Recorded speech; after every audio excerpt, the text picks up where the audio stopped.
సాయి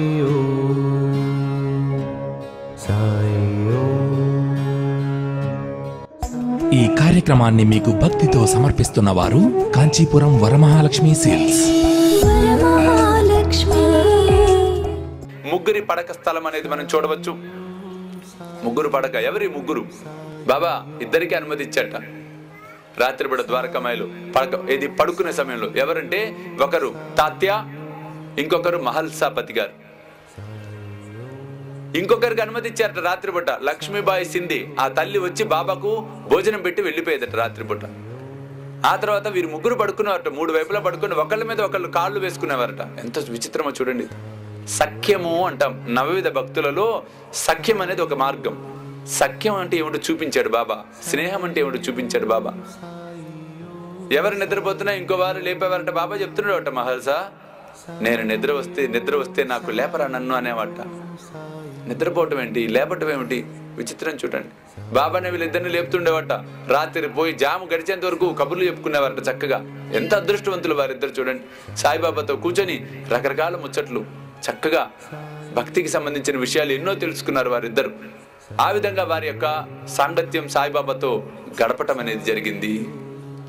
తాత్య గోతే పాటిల్ యొక్క తండ్రి గారు మరణించిన తర్వాత బాబా చెప్పాడట, తాత్య నువ్వు ఇంటి యజమానివురా, కాబట్టి పోయి ఇంట్లోనే పడుకో, ఇక్కడ వద్దులే అని చెప్పాడట.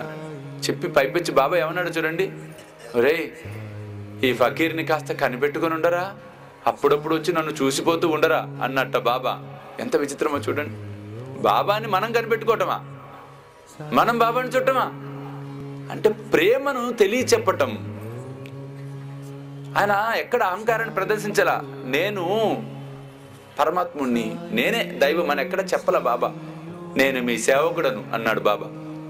అంటే ఆయనలోని నిరాడంబరత్వము, నిరహంకారము ఏమిటో తెలుసుకొని అది మనం పుణికిపుచ్చుకునే ప్రయత్నం మనం చేసినట్లయితే సాధన మార్గంలో ముందుకు వెళ్ళగలుగుతాం.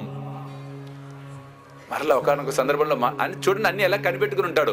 మహల్సాపతి గారికి అందరు ఆడపిల్లలేట, మగపిల్లలు లేరు. దాదాపు 1890 ఆ ప్రాంతాల్లో తాత్య గోతే పాటిల్తో చెప్పాట, రే మహల్సాపతిని వాళ్ళ ఇంట్లో పడుకోమని చెప్పు పో. మహల్సాపతి వెళ్ళనంటాడు. వీడిని లోపల పడేసి తాళం వేసిరారా అన్నాడు బాబా. తాత్య పోయి మహల్సాపతిని ఇంటికి ఎత్తి ఇంట్లో పడేసి తాళం వేయడం రాత్రిపూట మళ్ళీ పొద్దున రావటం. దేనికోసం చేశాడు? అనంతరం మహల్సాపతికి మగబిడ్డ కలగటం అనేది జరిగింది. ఆయనకు అన్ని విషయాలు తెలుసు, అన్నీ తెలుసు. ఎవరికి ఎప్పుడు ఏది ఇవ్వాలో కూడా ఆయనకు తెలుసు. మనం ఏమీ అడగవసరలా. ఆ విశ్వాసం అనేది ఉండాలి. డిసిప్లైన్ అనేది చాలా ముఖ్యం. ఎన్ని ప్రవచనాలకు వెళ్ళినా, ఎన్ని సత్సంగులకు వెళ్ళినా, ఎన్ని సచ్చరిత్రలు ఎన్నిసార్లు పారాయణ చేసినా అది అర్థం చేసుకుని సాధన చేయకపోతే వ్యర్థమే అదంతా.